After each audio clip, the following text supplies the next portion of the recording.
Hello, hi, my name is Shivas, and today I'm going to show you a root distribution live on RIPv1 RIP protocol. And before I start, I will show you the file I made and what I'm going to simulate the topology.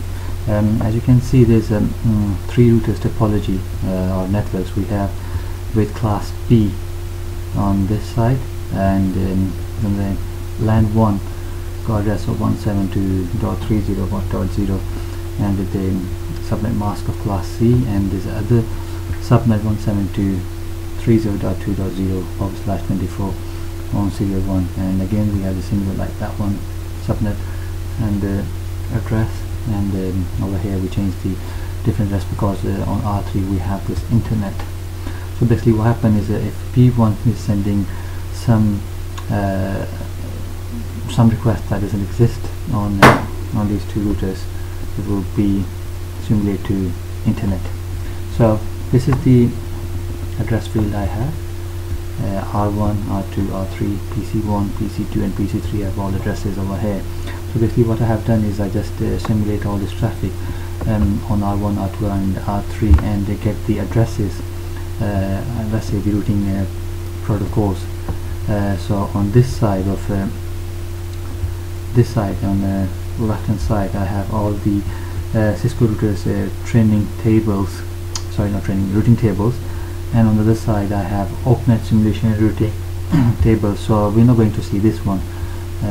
We first see this, so you can see this is all the simulations we run, and we get these routing updates like R1 and R2, because R2 and R1 is have the default routes, all traffic is going to R2, and same to R2.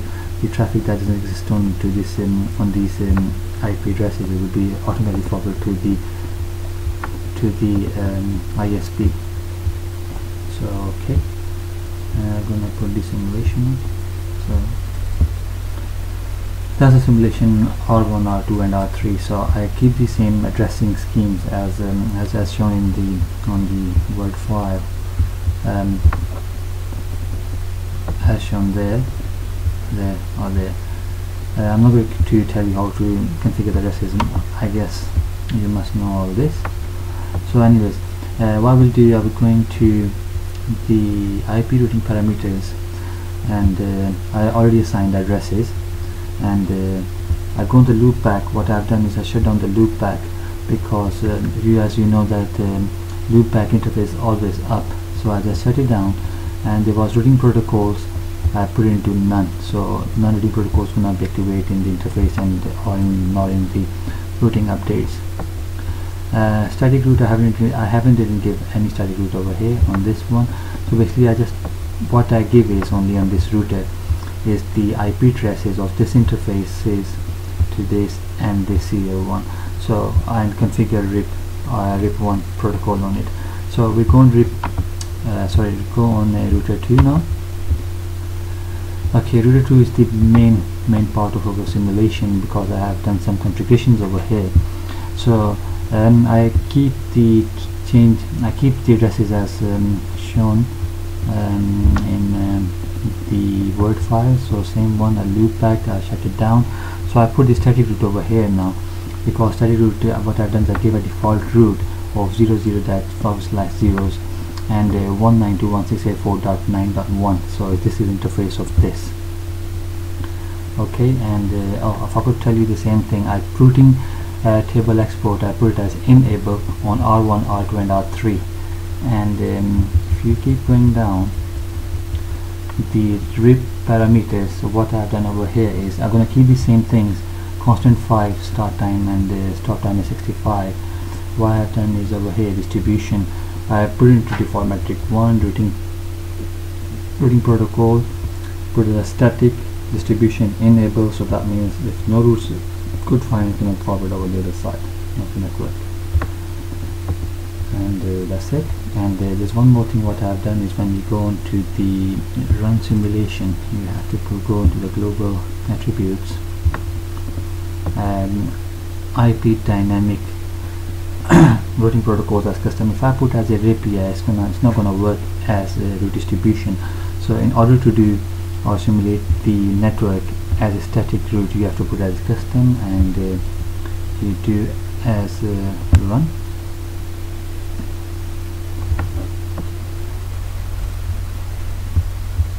And I'm going to see the results now.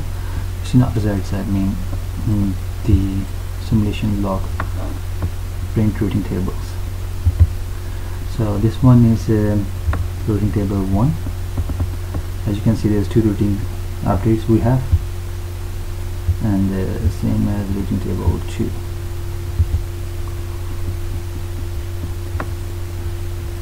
So you can see there's one static route there. By default we configure it, if you remember I was showing you, and same as snapshot of router 3.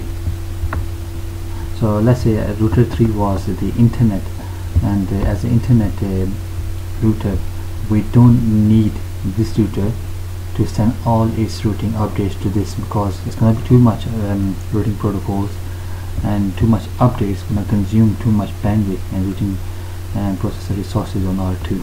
So I'm going to the Word file again, and I'm going to show you the same results that we achieved from router Cisco router. So let's say R11723.3.0 120 is the default MAC number, 1 hop away 172.3.0.2.2, and serial 0/00. So let's see 172 on the OPNET simulation 30.3.0.255.255.255.0 172.3.0.2.2 is RIP, is same, they are both same addresses, and distribution is 0 default route, and over here is same 0 default route.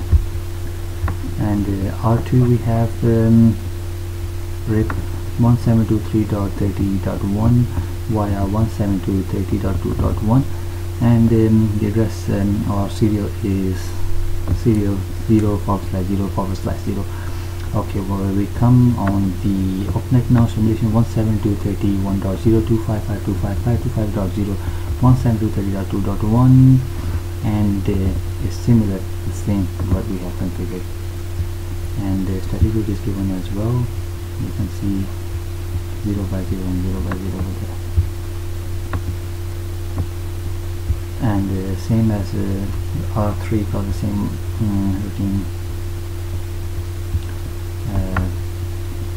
tables. So let's say over here 172.30.0 directly connected to S00 also, and so what we have over here is 172.03.0.255.252 is directly connected to 192.168.4.10. So 4.10 is the serial address of this interface. So I hope you like this topology what I created. On top of that, I just simulated one FTP traffic to just get to achieve all some more accurate results. So as you can see, down the response time and time average is this, and let's see the routing updates.